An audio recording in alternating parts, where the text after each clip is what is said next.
I'm married. Nagkaroon talaga ako ng steady relationship with someone until now.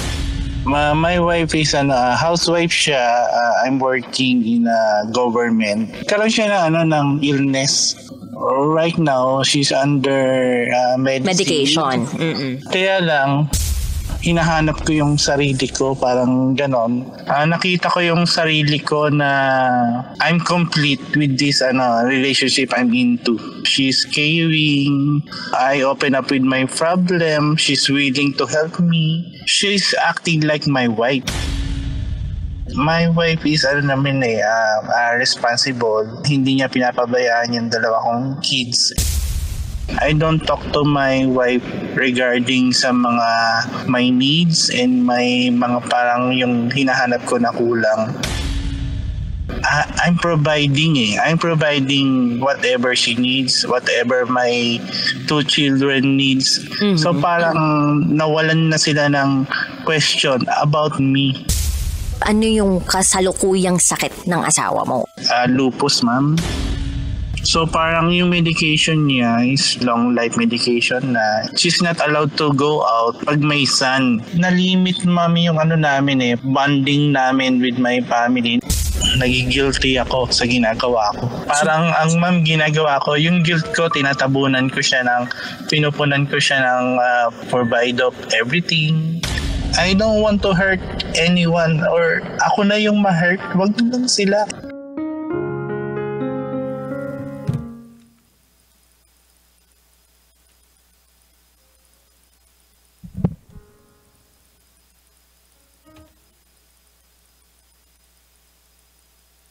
Ano ang kaya mong gawin para sa iyong pamilya?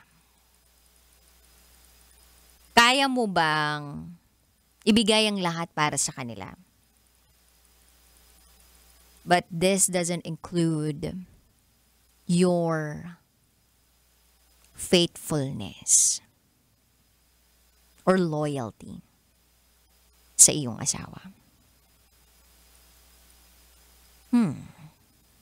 Sabi nung iba na may asawa na, I'm a good father, but I'm not a good husband. Bakit? Kasi may iba.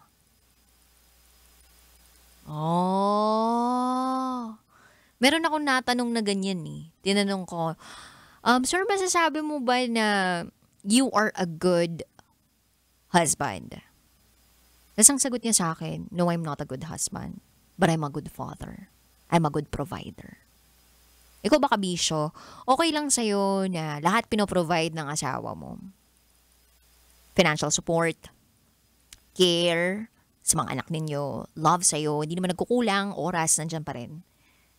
Pero at the same time, may binibigyan din pala siya ng oras tsaka ng love and care. Ay, di tayo payag sa mga ganyan, no? Madamot ako. Dapat magdamot tayo. May mga bagay na dapat natin pinagdadamot at may mga taong pinagdadamot natin. Lalong-lalo na kung yung taong yun ang gusto lang nating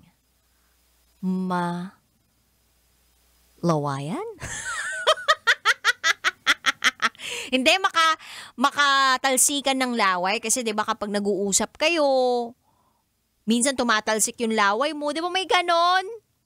Ganon. Yun yung gusto kong sabihin. Di maiwasan yun, lalo lang kapag tumatawa ka tapos nakabuka yung bibig mo. Anyway, 9:00 ng gabi hanggang hating gabi magsasama tayo, kabisyo. Kapiling ang Basa Princess ng Love Radio, ang tagapagprotekta ng inyong pinakatatagong sekreto, DJ Rocketera. At ngayong gabi, samahan mo ko sa isa na namang pagsisiwalat ng pinakatatagong sekreto ng ating kabisyo. Ito na ang patikim ng Spotify Philippines Top New Podcast of 2024. DJ Rocky's Secret Files.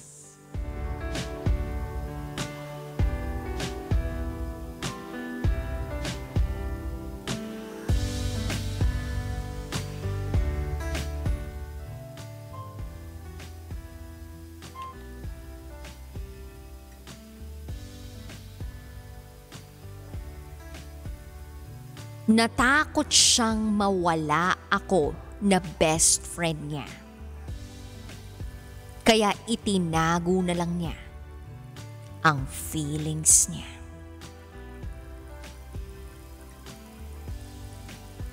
Uy, sino dito ang mga merong best friend?